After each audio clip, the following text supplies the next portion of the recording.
just because of the emotional stress that the exam brings. Yeah. Some people that have sickle cell disease hear about a bad news, maybe they lost a very dear one, it can lead to crisis because of the emotional stress. Yes. So anything that puts stress on someone that has sickle cell disease can lead to crisis. So avoiding then extremes of temperature, when the weather is too cold, yeah, or when the weather is too hot, mm-hmm, can also lead to crisis in someone that has sickle cell disease. wow. You know, like I mentioned before, infections and thereabouts. So dehydration, if someone doesn't take enough water, can also lead to crisis. So if one has all this knowledge, Yes. let's say your parent has all this knowledge while you're a child that has sickle cell disease, and is able to prevent at least most of them, Yes.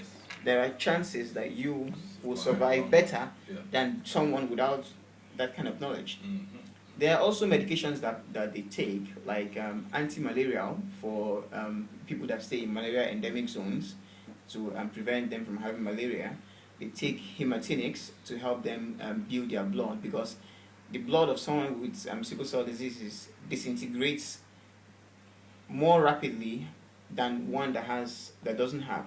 Usually, for every human being, the blood stays for about 3 months, yes, before it disintegrates and new ones are formed. okay. But for someone that has sickle cell disease, roughly between 15 and 30 days, the blood disintegrates. Really? So that's what gives them anemia or shortness of blood. That is, in fact, where the word anemia came into the word sickle cell anemia, because they are usually their blood level is usually low. very, very low because of the repeated lysis breakdown of their cells. Okay. Yeah. You wanted to ask a question?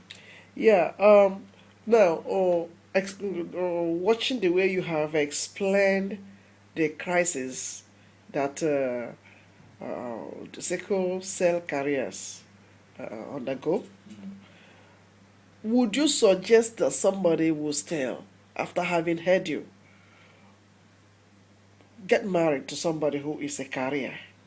Because I've been in hospitals, I've watched carriers when they are in crisis, and that it is so painful that no father, no mother will want to be experiencing the child undergoing crisis all the time, because when it comes, it is like the person is going to die the next minute, and then parents wouldn't want to live in that turmoil, every time, because you don't know when the crisis is going to happen, and then it may be in a school, when it comes to them in a classroom, all the children are scared. Everybody is thinking that they are dying. You see, so when you have seen this sort of thing, I think no parent will want to advise the children to be married.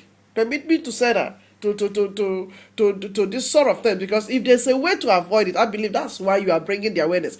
If there is a way to avoid having this disease, we have to just do what we can to avoid it, because that crisis, man, living in a situation where you don't know whether he's dying, and it can repeat many times. There was a case of a guy who they brought to the hospital where my sister works, and this guy came from London, only that he didn't come back with they forgot one particular tablet which is very necessary, and then he couldn't come back with this, and he had crisis. It was so terrible, you see. And sometimes the medicine they take, they are expensive, probably because the injection they were giving to him just to reduce the pain was very expensive, to the point that this private hospital, they were saying they are not going to continue with this medicine because the bill was becoming too much, unbearable even for the parents. You see, so when you watch this sort of thing, I think every parent would want to advise the children, as much as you are in love, please look out for something like this or something like that. Secondly, I want to also add up, being a reverend minister, I wouldn't want, even though abortion is very free, we cannot go about telling people, okay, you can go in and love people and then or fall in love with somebody who is a carrier, and only for you to get pregnancy and go and terminate it. Why don't we avoid it? Well, that's another side of the. Okay, we can't get. That's a moral side of the coin. Okay. what I'm going to do is that I will take the news, and I will come up to finish. Well, ladies and gentlemen, if you listen to this program and you have a question or remark or some compliments for our guest, feel free to give us a call on the studio line 020-737-1619.